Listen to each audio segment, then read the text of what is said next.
The New York Knicks were reportedly in the Donovan Mitchell sweepstakes all off season. They didn't end up pulling the trigger, but guess who did? The Cavaliers. And boy, so far are they thankful to have done so. Knicks, Cavs, Mitchell just absolutely destroying New York for not making the trade for his services. Mitchell knocking down threes all over the court.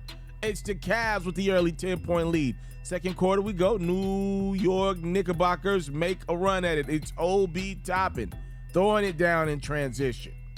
Back and forth game.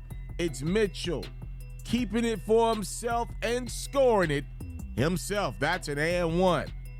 At the half, Cavs led it. Third quarter, the Knicks about to lead it. It's R.J. Barrett throwing it down.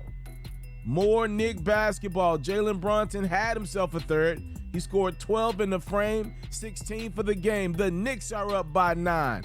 But here comes Cleveland once again. Mitchell, oh my goodness, on 3?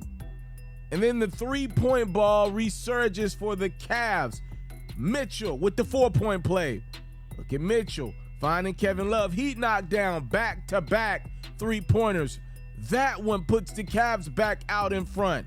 How about this? Both Donovan Mitchell and Kevin Love go 8 for 13 from the 3-point line. That is a lot of 3-pointers for two dudes. Cavs getting away from New York. Dean Wade joining the fun. He had 22 points.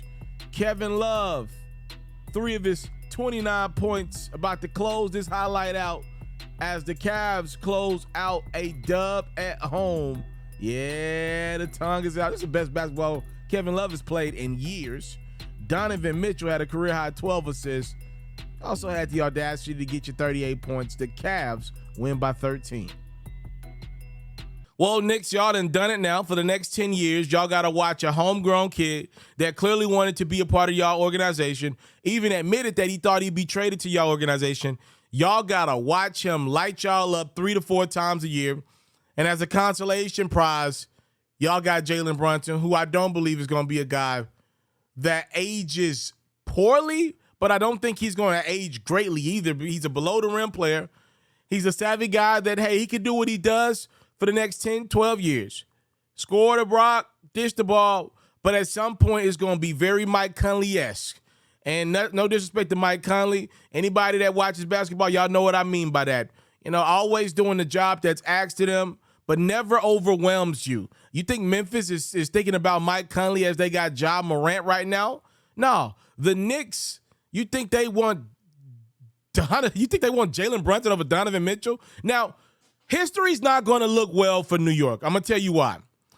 We're going to forget that the Knicks had their eyes set on Jalen Brunson first.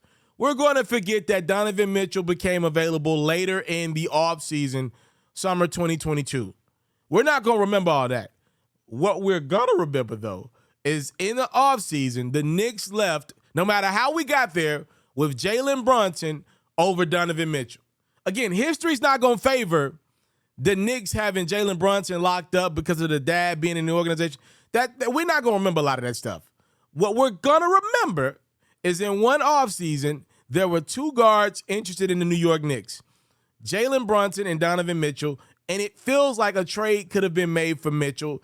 It would have been the Knicks giving up an arm and a leg, but they ain't had a lot of success in the draft anyway. I think they would have needed to do that. I think that would have been the move that would have literally lit a fire in the first. Look at how Mitchell's playing. He's already averaging 32.2 points a game. It's early.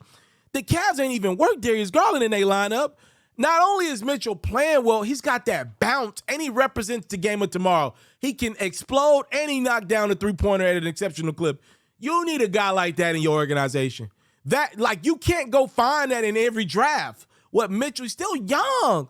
Homegrown talent would have been phenomenal for that New York squad, and you would have been able to keep Julius Randle in the process and doing that. And I don't know, it just feels like the Knicks dropped the ball again.